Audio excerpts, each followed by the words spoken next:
Okay, we are privileged today to have as our speaker Charlie Liggio. Charles, he is a licensed clinical social worker who's been in the field for 30 years. In his early years, Charlie studied for the Catholic priesthood. For 13 years, he was director of religious education at Star of the Sea Catholic Church of Virginia Beach. He has a master's degree in religious studies from Manhattan College and a master's degree in social work from Norfolk State University. In 2003, he established First Colonial Psychotherapy Services in Virginia Beach. And he has worked with our own Bruce Shelton and Tom and Kathy Baker for many years. Today, he's going to speak on the role of a father in our lives. And we know he's a wonderful father because his two daughters have come here to hear him speak. So we're really looking forward to his stories and his sharing. Charlie Liggio. Thank you. I have to tell you, this is kind of very emotional for me because I feel like I've come full circle. I've come full circle. Just coming down here, for 13 years, as you heard, I worked at Star of the Sea Church. And this was the path I took every day to come to work, especially on Sundays. So coming here today was really moving. And it also comes full circle because there are people here that I have not seen in a long time. Maria Yaks, Jim Yaks. They were our neighbors for many, many years. Our children played together. And it's, again, another full circle. And also, I have to tell you about Bruce. Bruce, I saved the voicemail. He calls me up and he says, and I haven't talked to him in a while, but we were colleagues for a while. And he leaves this voicemail. He said, Charlie Liggio, I was wondering if you could talk at the fellowship on Father's Day. I asked Tom Baker, but he said no, so I'm just secondhand now. I am secondhand to Tom Baker. And he said, but anyway, he said, Tom says you are a great father and father of people, and you should come and do this. And he said, well, now that I have given you the hook with bait, will you take it? So Mary Pat, my wife, who always gets me in trouble, heard this voicemail with me and said, you can do it. Meanwhile, everything in me was saying, no, I'm not going to do it. And she says, you can do it. I want you to do it.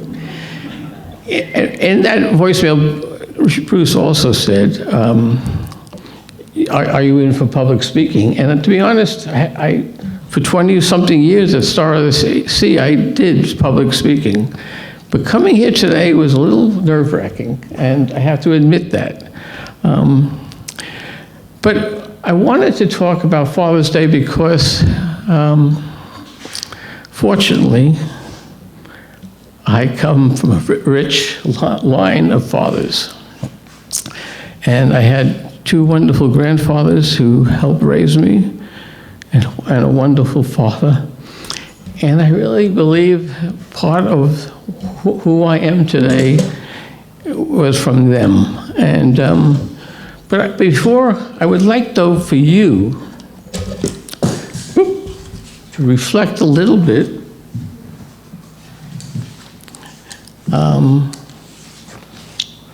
on the role of father in your own life. You know, I read in your mission statement, our Creator has called and is waiting for us to wake up.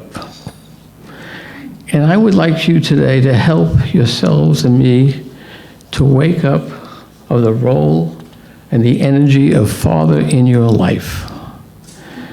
You know, it was interesting hearing, I forget your name. Sharon. She was talking about father, but father, you know, this is Father's Day. It's a very commercial holiday, but it has a mixed bag when we talk about father. because not all fathers are good. Some fathers have hurt us, and you mentioned that. And this is an opportunity to connect with that father, to forgive that father. So I would ask you, it's interesting, when I did some history of this holiday, most likely it started in this country in 1908, because there was a terrible mine disaster in West Virginia where over 200 men were killed. And they put this together to commemorate them. And then maybe in 1910, a woman who was one of 7 women raised by her father, she wanted to honor her father. Some would say it goes back to the Civil War again, honoring the dead, the men who had died in the war. And some would say that in ancient times it goes back to the summer solstice, the sun being the source of life and power. Believe it or not, it only became a national holiday here in 1972. And Hallmark has been making a fortune with it ever since. But the other thing I read, which was hard to believe, it is so commercialized that we spend $1 billion on Father's Day in gifts. So I'm waiting later for my gifts. And as I also say, one reason why my family is here, they're trying to keep me honest, because they know. So I would like each of you to take some time and just reflect. And if anyone feels okay with that, to share their reflection afterwards. Some of you are fathers. Some of you have fathers who are still alive. He may be here with you today.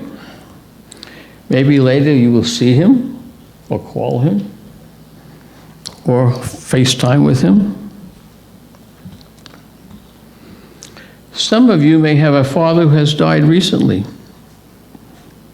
or many years ago, or died when you were young and you have very few memories of him. The wound of losing him left you wounded. Think about what you know about him. Whether someone who may have taken up his role in your life as a father, like an uncle or a stepfather. A stepfather and what he gave you in life. And maybe you are a stepfather.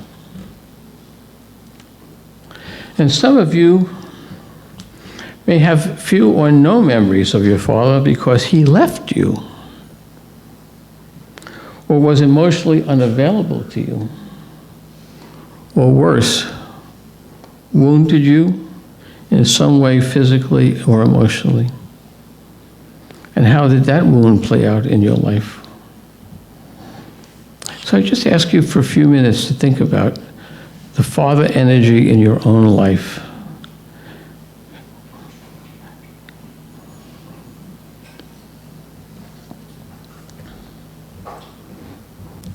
Is anybody willing to just share your thoughts?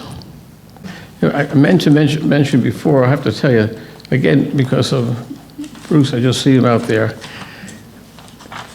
When Bruce moved into our neighborhood, he moved in with Marty and 2 children. And when I think of a stepfather, I think of Bruce. Being a stepfather is like walking in a minefield. There are many mines, many unknowns. But I have to tell you, Bruce was a person who brought stability and love. He was a rock to those 2 people who lived across the street. So I just need to acknowledge that, Bruce. So that was another reason why I said yes to him, because... So, anyone else would like to share? So when I had to prepare for the, Do I get to say something? you're not going to,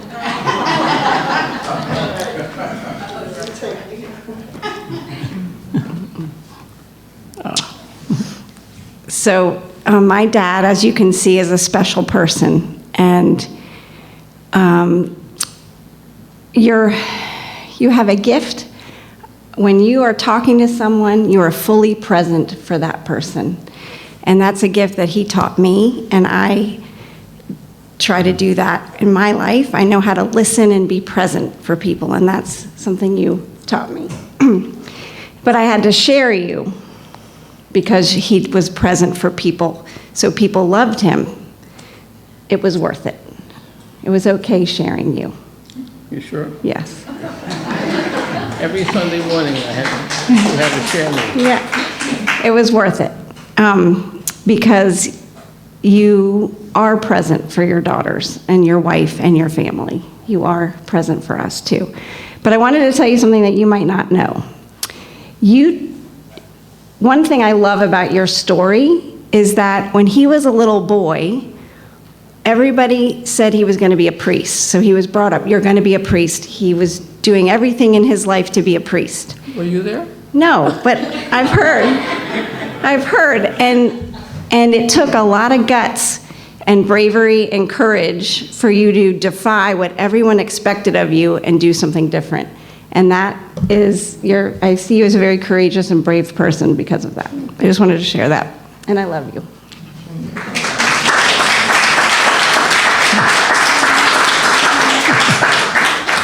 Oh my gosh. Good thing my other daughter wasn't here.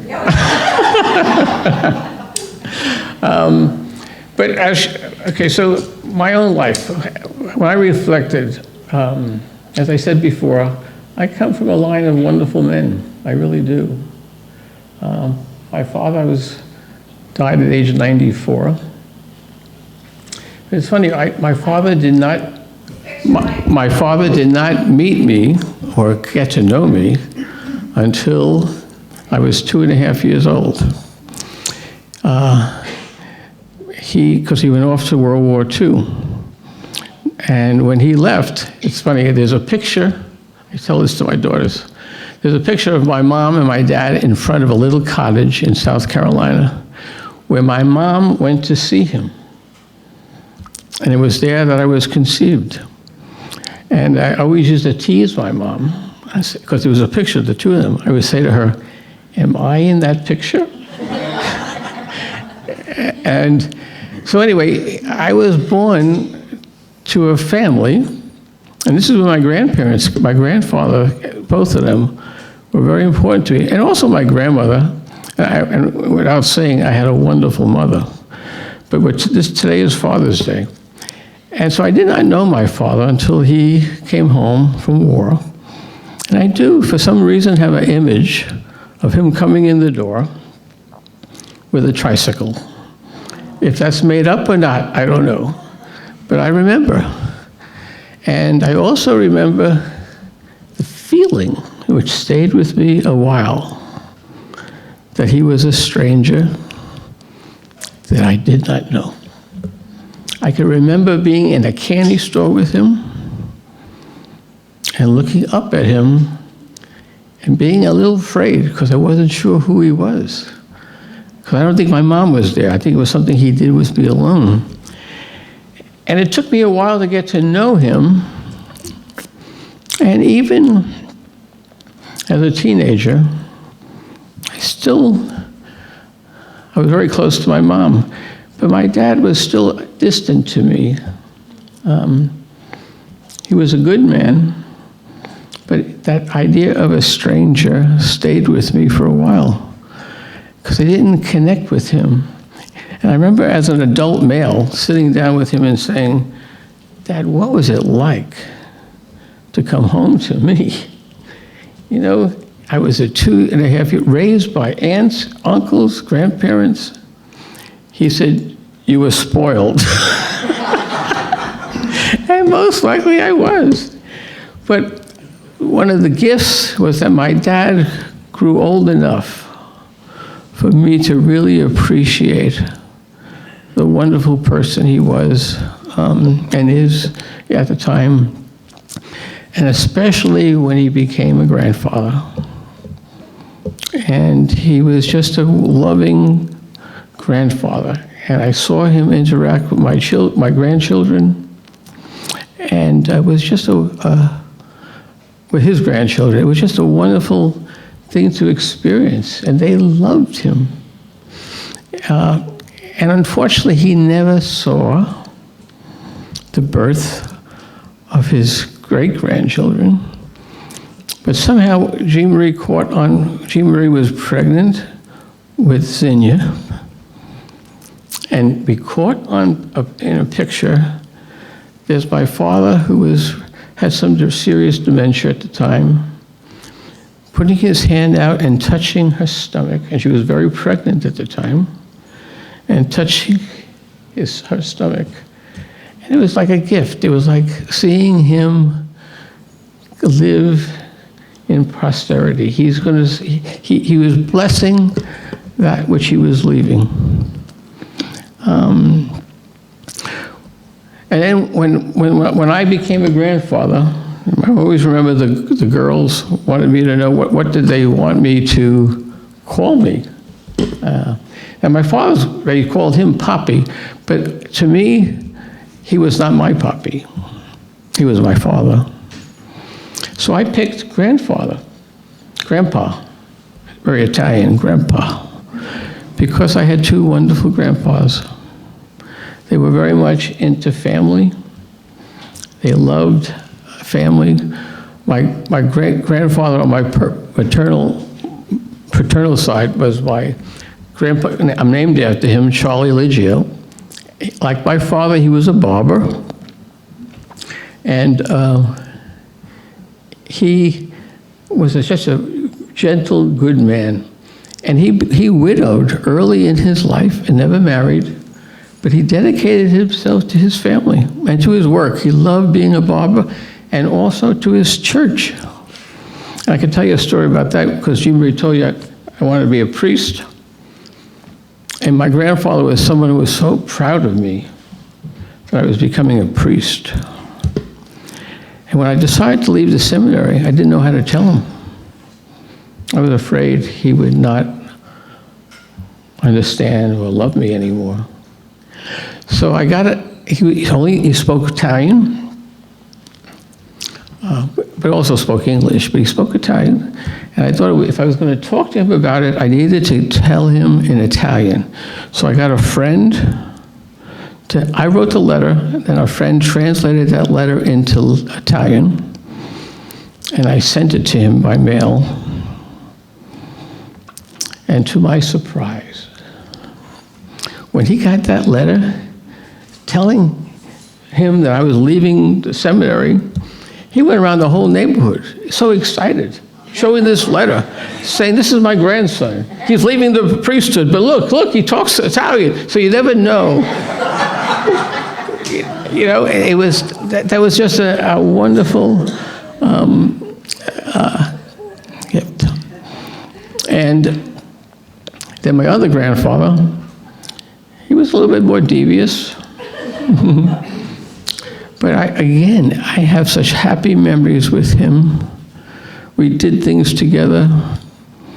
I grew up in his house. They lived. My grandmother and grandfather lived with me, and for my whole life, and until I left myself. But my grandfather, that devious grandpa, who could be a problem at times, but somehow I always loved him, and but he, again, with the gift of living long enough,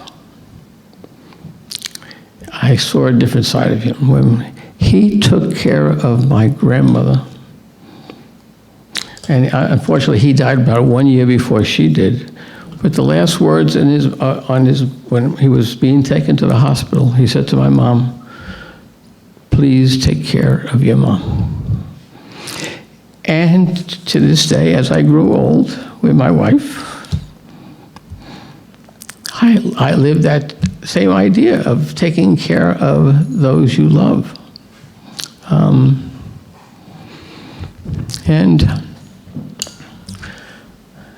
And then I end with my wife,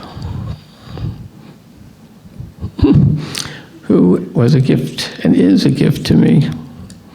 And it's interesting, my mom was a little bit worried when I brought her home. And wasn't Italian, but she was Catholic. But my dad, I remember him saying to my mom, "Faye, be quiet. He's a grown man." and we needed that at that time. But my grandparents loved Mary Pat. And they helped her become part of the family. And so here we are.